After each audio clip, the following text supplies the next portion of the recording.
I'm just very thankful to those who got on today.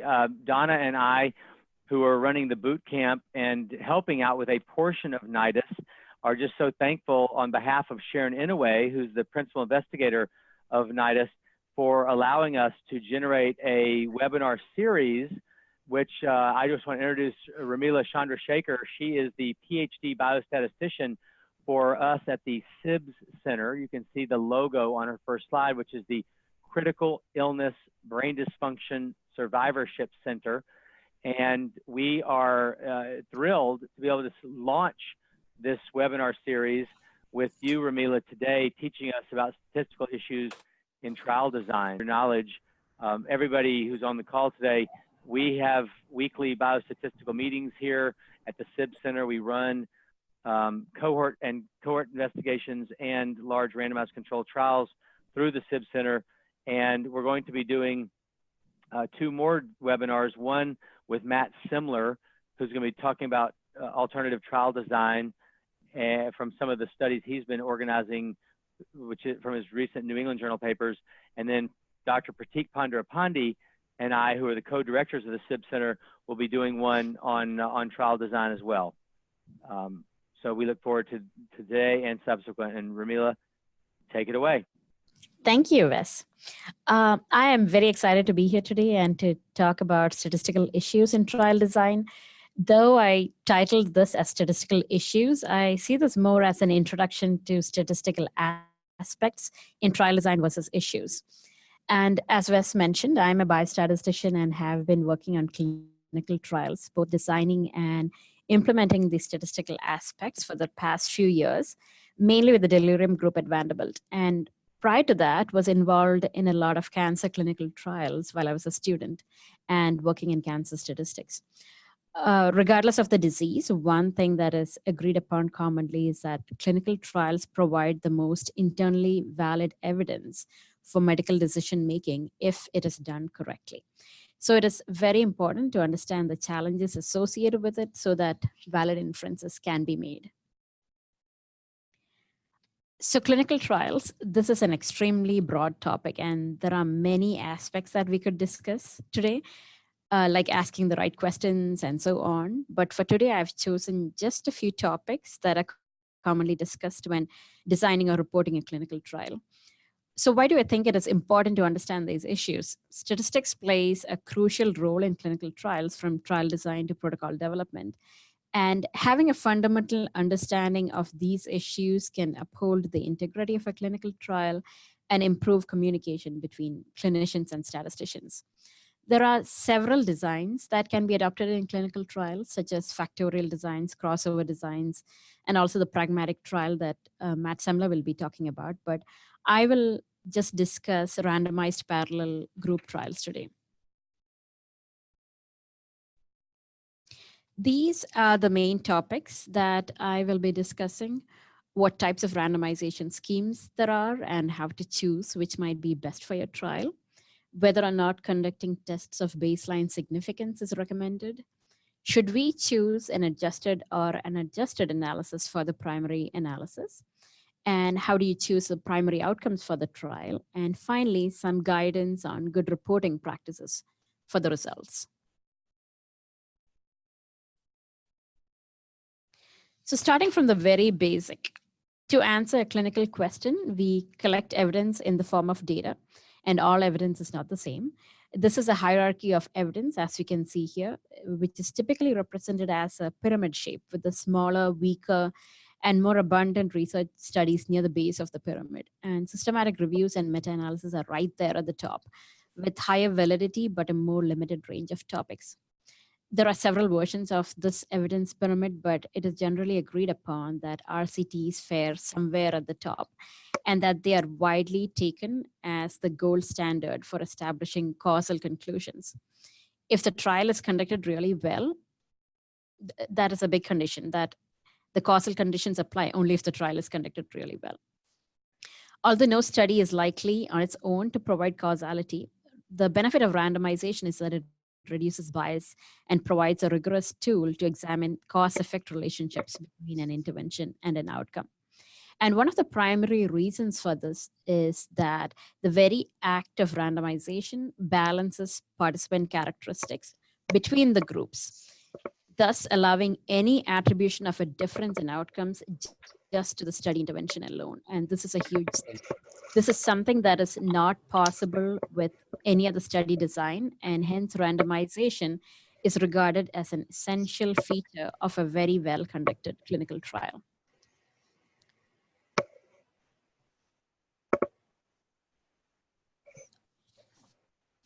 So what is the purpose of randomization? The purpose of randomization, once again, is to balance groups regarding patient characteristics and to eliminate selection bias and reduce or avoid confounding.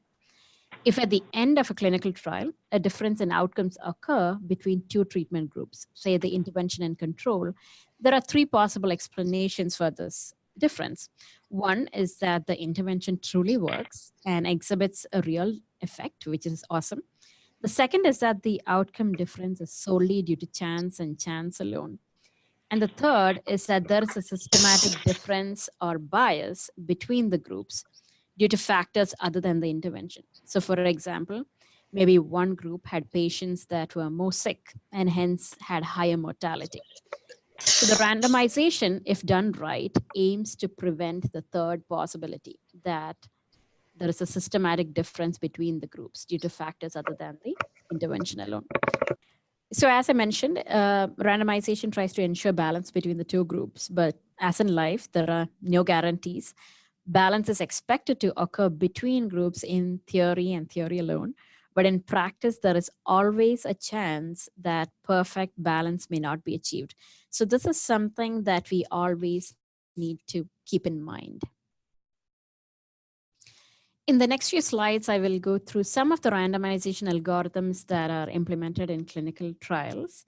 It is important to understand the benefits and drawbacks of each so that we can be well informed as to which one we would like to use in our trials. In order for randomization to be successful, it is important that it assigns samples equally to both groups and that group assignments cannot be predicted by anyone. So assignment balance is important and concealment is very important as well. So the first randomization scheme that I'm going to talk about is simple randomization. It is basically like tossing a coin for each trial participant. Heads probably means treatment A and tails probably means treatment B. The advantage is that it is very, very easy to implement and does not require sophisticated statistical skills to generate a randomization table. We can do it with simple tables at the back of a textbook or just by tossing a coin or something that simulates it. In a large clinical trial, simple randomization can be trusted to generate similar numbers of subjects among groups. That means assignment balance. However, simple randomization could be problematic in relatively small trials and could result in an unequal number of participants among groups. And let me demonstrate this using this plot on the right here that I generated. I tried to simulate randomizing subjects to treatment A and B using a coin flip. That is simple randomization. And in the end, it generates a plot where the y-axis has the total proportion of people in a specific treatment group at the end of enrollment. And this checks if there is a balance in assignment. What we can note from this graph is that if my enrollment target is 50 patients, so the x-axis presents the number of patients, so 50 patients means somewhere over here, we can see that the proportion of patients assigned to a specific group is over 60%. So 50% is this black line here. So this basically tells us that by the time I enroll 50 patients, there are 60% of patients in a specific group versus 50%, which is the ideal situation. So if enrollment target is around 500, that is at the end over here, we can see that the proportion of subjects assigned to a specific group lands to around 50%, which is the ideal situation. This basically demonstrates that for a large clinical trial, when you have a large sample size, patient assignments will be balanced between the two groups, but it is not the same case when you have small trials.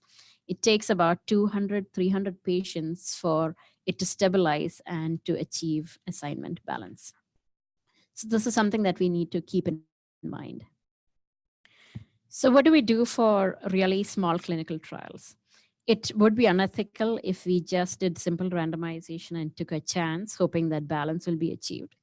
So for small studies or even for bigger ones, we use a different randomization scheme called the permeated block randomization to maintain reasonably good balance among groups. So how does this work for example, in a two-group design? We start off by splitting patients, and I'm going to just assume that we have 16 patients here. So we start off by splitting patients into blocks of a specific size, and we conduct simple randomization within that block. So let's imagine we have 16 patients and we have a block size of 4. And these arrows are specifically after every 4 patients. And we are randomizing a hypothetical 16 patients to 2 treatments A and B. So within a block size of 4 for 2 groups, there are 6 possible orders in which A and B can appear. And these are the 6 possible orders. For example, A and B could appear as AABB. We could randomize subjects as ABAB, ABBA, and so on. So once we fix the block size, for example, 4 over here, the next step is to randomly choose which combination we want to choose. So one thing to specifically note is that unlike simple randomization, there is perfect assignment balance achieved among groups after every 4 patients, that is after every block. So here the block size is usually determined by the statistician who generates the list and is kept confidential from the rest of the team so that no one can crack the code and risk selection bias. So this maintains concealment and also maintains assignment balance, which is one of its primary benefits. Next, we come to stratified randomization, and this is one of the most commonly adopted randomization schemes. In the previous randomization scheme, although assignment balance may be achieved, sometimes treatment groups may be generated that are not comparable in terms of certain covariates. For example, one group may have more participants who are older, and that could confound the data and may negatively influence the results of the clinical trial. Such an imbalance could introduce bias in the analysis and reduce the power of the study drastically. So it is very important that if there are prognostic factors associated with the outcome, we take that into account in the randomization scheme. One way to do this is by using stratified randomization. So here is an example where an investigator has chosen 2 patient characteristics, age and sex as stratification variables. So stratified randomization here simply means having separate randomization schemes for each combination of characteristics. For example, in this study where you expect treatment effect to differ with age and sex, you may have a total of 4 different strata: male over 65, male under 65, female over 65, and also female under 65. So here we perform a blocked randomization schedule for each of the 4 strata. So when a patient is ready to be randomized, depending on their age and sex, we choose which strata to go to and what treatment assignment they should get. So one of the important things when you're sitting down with your statistician and discussing the design of the trial is that you might be asked a question: if you believe there are known factors that strongly influence your outcome, that you need to stratify the randomization by. So these stratification variables are usually obtained from prior knowledge about the outcome or from literature review, for example. Most moderately sized clinical trials try to adopt this scheme to maximize the benefit of randomization. So after randomization schemes, next let us look at how we present the demographics of randomized patients in a clinical trial. One of the biggest arguments regarding clinical trial reporting has been whether or not to present a table 1 with p-values indicating an imbalance in baseline characteristics between treatment groups. So here is a table 1 from the MindUSA study that was published in NEJM in 2018. This trial evaluated the use of haloperidol, oxyprostone, as compared with placebo in patients with acute respiratory failure shock and hypoactive or hyperactive delirium in the ICU. So there were a total of 566 patients. 184 were assigned to receive placebo, 192 randomly to receive haloperidol, and 190 to receive ziprasidone. The primary endpoint here was the number of days alive without delirium or coma during the 14-day intervention period. And there were several secondary endpoints, including 30-day and 90-day survival, time to freedom from mechanical ventilation, and time to ICU and hospital discharge. So here is a table 1 where we've presented the demographics, baseline clinical status, and ICU admission characteristics overall, as well as by treatment groups using medians and interquartile ranges for continuous variables. And we've used frequencies for categorical variables. If you go down to the fine print or the footnote of the table right here, there is a statement there. There were no significant differences in baseline characteristics between the trial groups. So within the statistical community, there is a strong sense of support for not conducting significance testing of baseline differences between treatment groups. And this is supported by the literature, and especially the CONSORT 2010 guidelines for reporting parallel group randomized clinical trials. And the CONSORT 2010 guidelines specifically say significance testing of baseline differences in randomized controlled trials should not be performed because it is superfluous and can mislead investigators and their readers. So in the process of writing and submitting results of clinical trials, I was, to some surprise, challenged by reviewers and editors to include p-values of tests for baseline differences. And to my surprise, reviewers and editors insisted on this point even after we provided a logical explanation as to why we preferred not to present these p-values. Eventually, as in this case, we decided to conduct the test for baseline differences. So that got me to thinking, why do people believe that testing of baseline differences should be done for clinical trials? And I'll elaborate on each of these points in subsequent slides. One, researchers believe that testing for baseline differences help us evaluate if randomization was successful. Second, the most common answer is that they'd like to know if randomization was performed properly. And the third argument they provide is that testing for baseline differences help understand which baseline variables to adjust for in the eventual analysis model. So let's go to the first argument, whether randomization was successful or not. Some researchers believe that if there was an issue with randomization, then that would be revealed by a p-value less than 0.05. And so it is important to conduct tests of baseline differences. But it is important to remember that with any statistical test, there is a 5% chance that you will observe a false positive. That is a significant p-value, even if there isn't a significant difference in the distribution of the variable between the two treatment groups. For example, if you were to test for differences between treatment groups for 20 baseline variables, we would expect to find at least 1 out of 20 tests to be falsely significant. So if in the baseline table shown earlier, if you find one baseline variable to be significantly different, does that mean that randomization was not performed properly? The simple answer is that if randomization was done properly, it still can be expected that the baseline difference between the treatment group has come along solely due to chance alone. So that should always be kept in mind when we look at the baseline table of differences and find a random p-value that ends up being significant.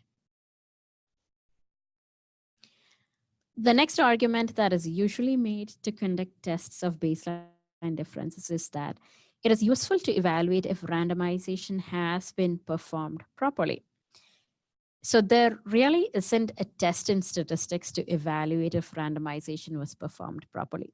Most statisticians would argue that the method section of a paper should inform the reader whether randomization was performed properly, and that no statistical test will add any information about the correctness of this very procedure. The method section of a paper should inform the reader whether randomization as well as concealment was performed properly as well. So we would suggest that the readers look through those sections first. And whether or not randomization is performed properly is actually something that should be taken care of in the design stage of the trial.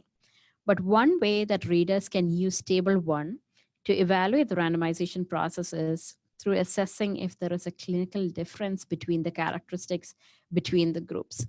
If, for example, one group has a SOFA score of 5 and the other group has a mean SOFA of, say, 9, it is important to discuss if that is a clinically meaningful difference in groups and probably question what might have caused that difference. Overall, the point of displaying between arm comparisons is not to carry out a significance test, but to describe it in quantitative terms, how large any differences were, and to evaluate it clinically versus statistically. So coming to the third argument for conducting tests of baseline differences is that it helps the researchers specify the variables that they need to adjust for in the statistical model.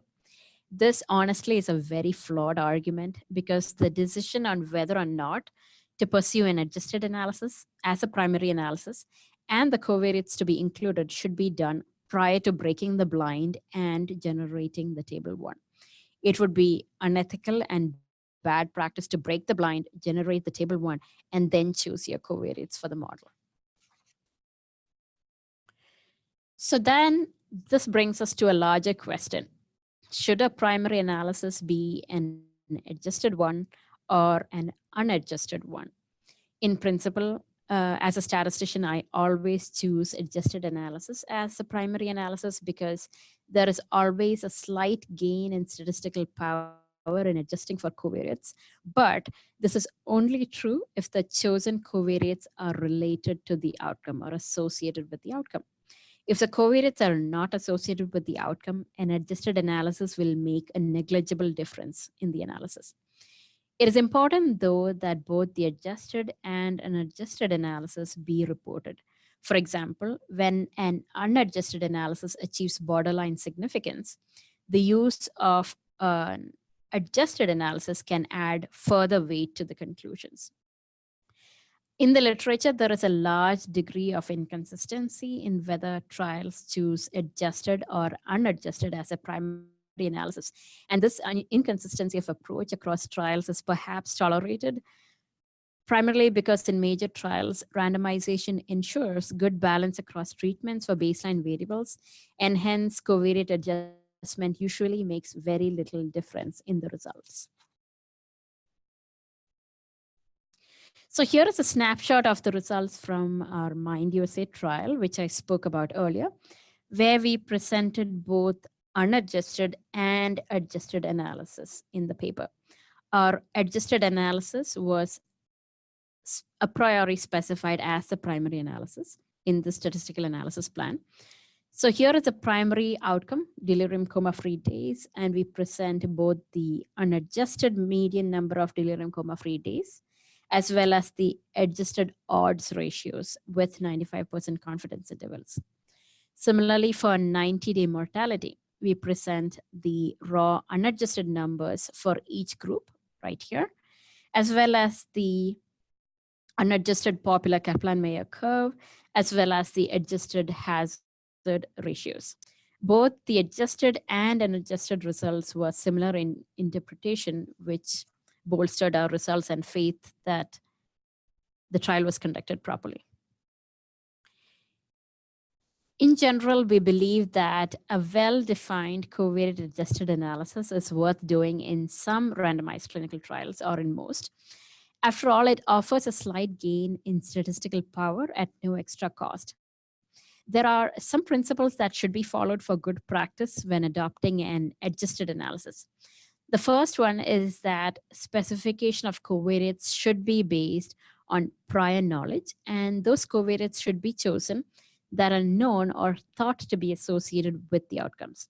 It is important to make sure that such covariates are accurately recorded at baseline on all patients because missing data might create further issues. Second, it is important to document in a pre-specified statistical analysis plan the precise covariate adjusted model to be fitted and other details such as if you have a quantitative covariates such as age, do you fit it as a linear covariate or do you categorize it?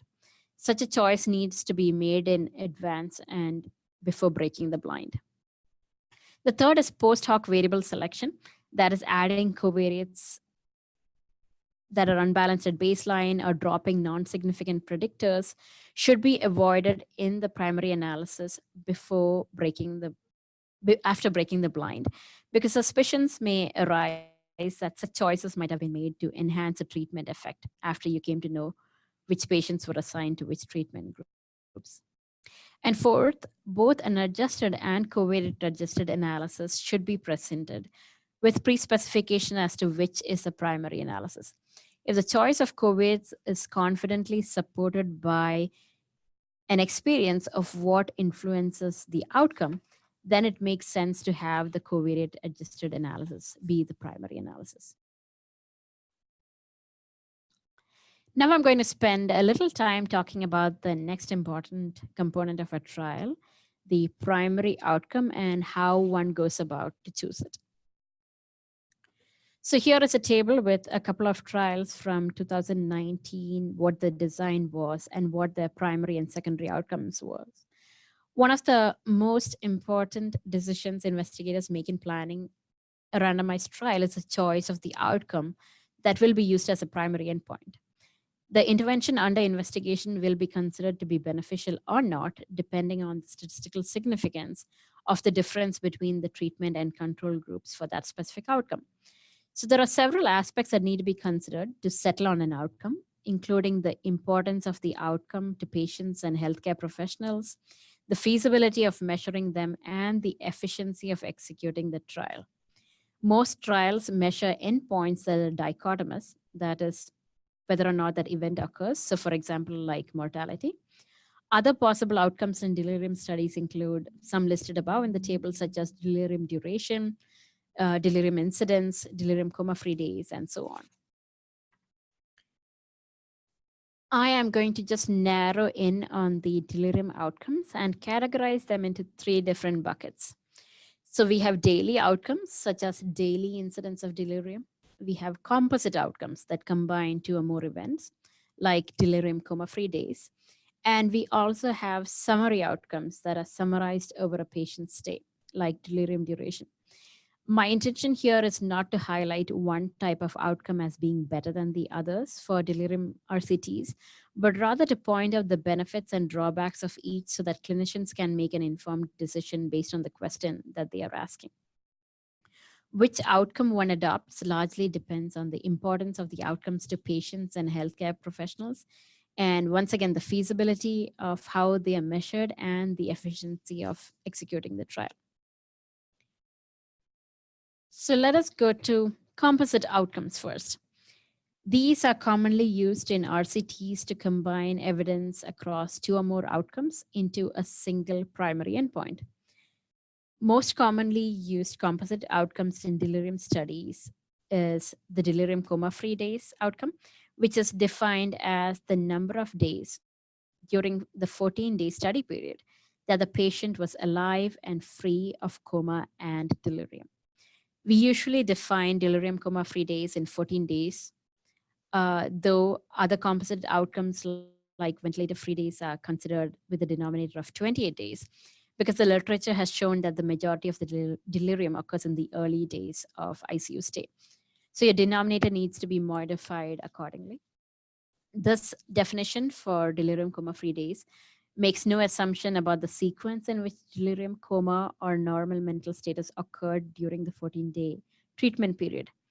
All days during which a participant was alive and free of delirium and coma contributes to the total number of delirium coma-free days, regardless of whether or not they occurred consecutively. And this is a very important point to remember.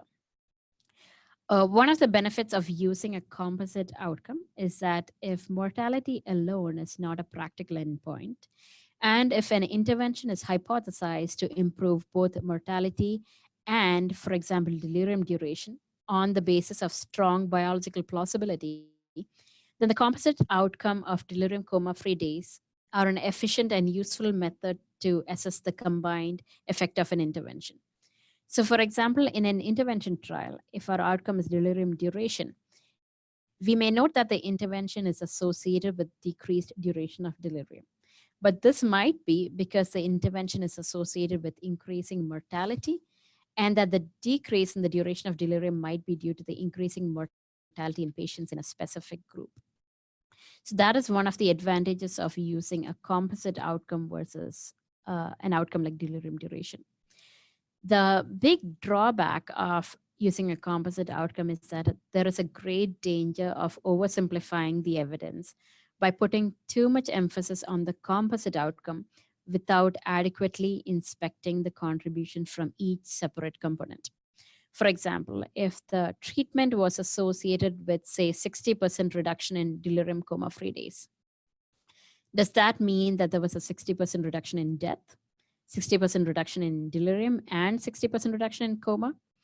Are the three outcomes just as likely to occur? So these questions are hard to understand just by looking at the result of the composite outcome. So to make a decision or to interpret the results appropriately, a clinician needs more information on the analysis of the individual components as well. Another drawback is that composite outcomes can sometimes be misleading in the way they are defined. In delirium studies, for example, there are multiple ways that you can define delirium coma-free days. In this graph, for example, this is a graph from an article by Colantoni et al. They lay out the different ways in which delirium-free days in 28 days is defined. So if we look over here at patient 1, for example, this patient has 4 days of delirium indicated by the number 1. And so the total delirium-free days using a denominator of 28 is equal to 28 minus 4 is equal to 24. And that is specified right here, 24 days. For patient 2, things start getting a little bit more complicated. The patient has only 1 normal day, as indicated by the 0 right here. So is a delirium-free day equal to 1, or is it equal to 0 because the patient died within the 28-day time period? Different investigators choose to define it differently depending on whether the patient died or not. So if you look at the range of delirium papers, we will see that this is defined differently, and sometimes it is not clear in the methods section on whether they assigned 0 to the patients who died within the denominator specified, or whether they took all the normal days into account as well. Similarly, for patient 3, this particular patient was discharged after day 6. So do we consider them to have a normal mental status for all the days after discharge? Would that be something that would be too optimistic? So as you can see, there are several scenarios where the definition for delirium coma-free days isn't as straightforward.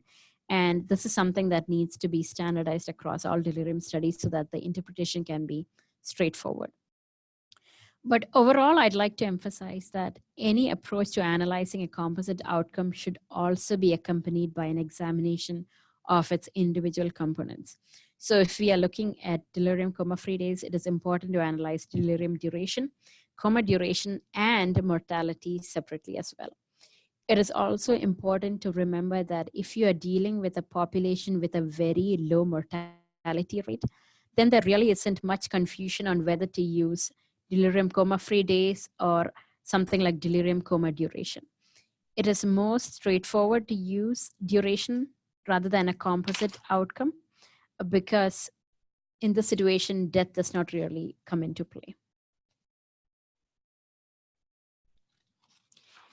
I'd like to next tie the selection of outcomes to power analysis in an RCT. So the main goal of power analysis is to have an adequate sample size to detect the treatment effect of clinical importance. In delirium trials, this gets a little tricky because we observe patients for multiple days through their ICU stay. So when we collect data, we collect it at a patient day level versus at a patient level. So we need to consider how much data we have versus how much patients we have in a clinical trial. Let us consider an example where we are trying to power a 2-group RCT, And our main goal is to power it to detect a 10-point absolute reduction in daily incidence of delirium, which I'm going to consider as my primary outcome. So once again, the primary outcome is incidence of delirium, and we have a two-group RCT. The simplest way to do this would be to consider a difference in proportion, and this is very straightforward to do for most statisticians. And when we do this, my sample size estimate for 80% power would be 376 patients per group, as shown in this power curve. So we have 80% power and 376 patients. So 376 patients per group would mean that we would need to enroll approximately 752 patients in the study, which makes enrollment really, really challenging. But one thing to consider is that this computation does not take into account the fact that we observe a patient for multiple days through their ICU stay. And that is extra information that we really need to take into account. So we need to basically revise our computations to consider that we have more information than we have accounted for in this power analysis. So let's see how to do that. This is a very simple example that I've oversimplified. So when we enroll X amount of patients in the study, the amount of observations we truly have is the number of patients times the number of days that they are in the ICU. A general concept that is discussed with regards to power is the effective sample size. That is the true amount of information that we have in the data, and that depends upon the correlation between the observations.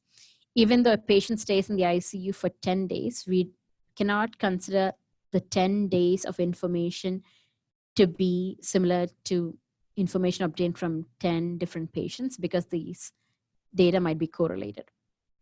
So to take into account repeated measures in our sample size computations, we have to weight each observation based on the amount of correlation in the data. So basically, the effective sample size is equal to the sample size N, that is the 376, multiplied by W by T. And this is a weighting component that we takes into account. Here, T is the number of time points that we anticipate each person to have in a data set. So I'm going to conservatively estimate it to be 3 days per patient. And here, rho represents the estimated correlation within a particular subject. So I can use my pilot data and estimate this correlation to be approximately 0.20 right here. And when we plug our estimates into the formula, we can compute this to be equal to 175 patients.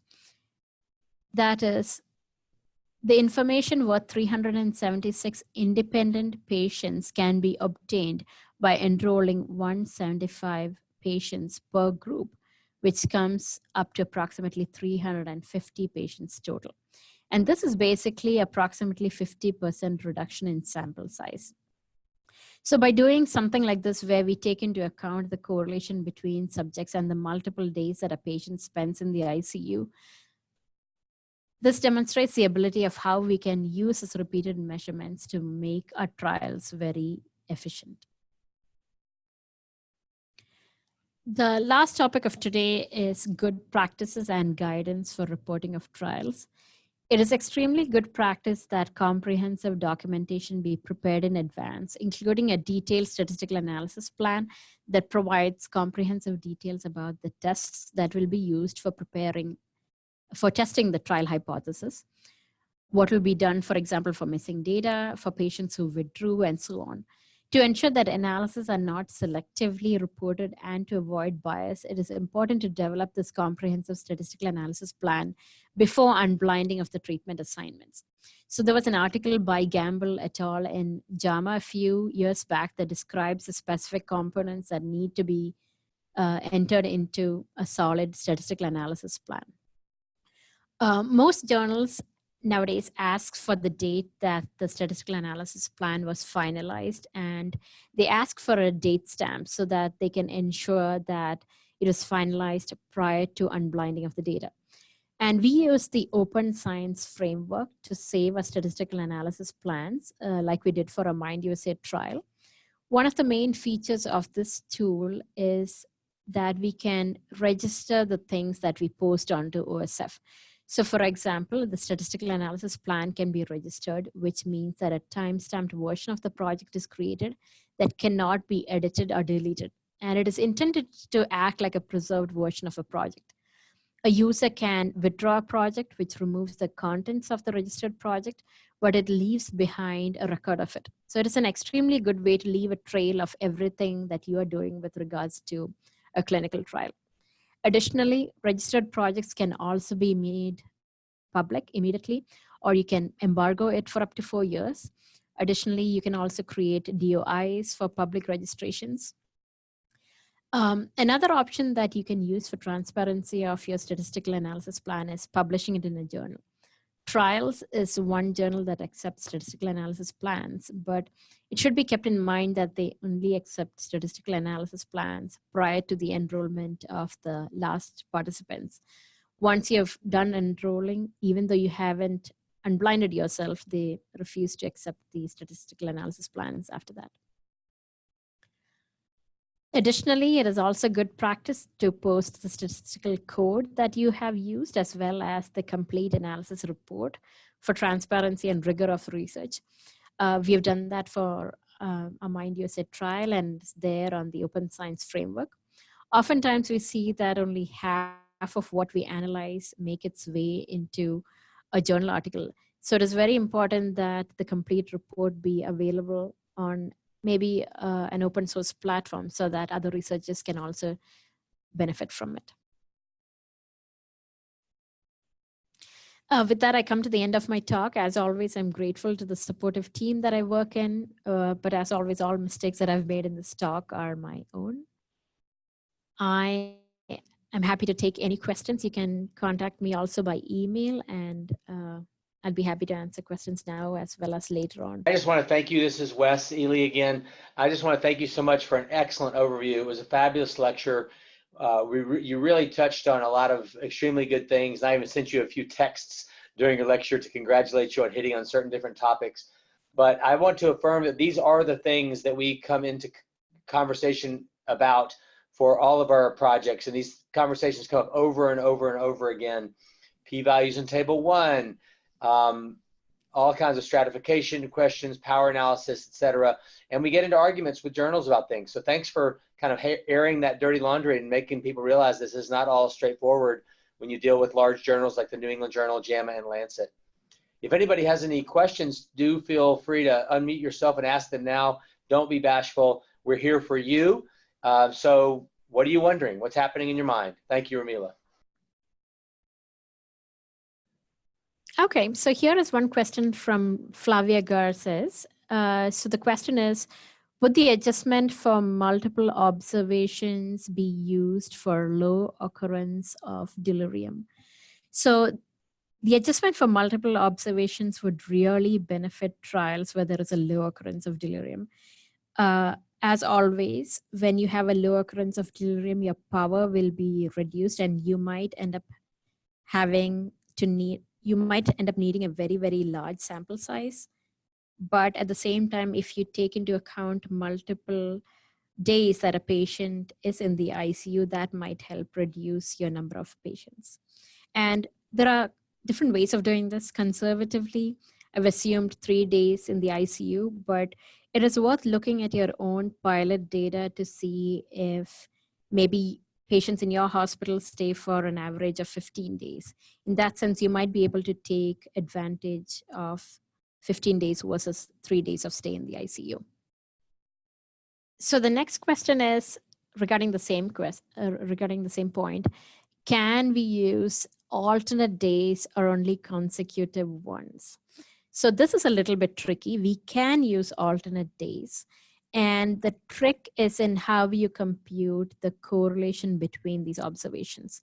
So we had pilot data where patients stayed in the ICU for several consecutive days, and we could use that to obtain an estimate of the correlation within a single subject. So that is something that you will have to first analyze. And if you have consecutive days, you would have to figure out how to let the statistical program know of that and take that into account. But yes, you can take alternate days and you're not restricted to just consecutive days. All right, then. Thank you everyone for attending today, and feel free to let me know if you have any questions. Thank you. Bye-bye.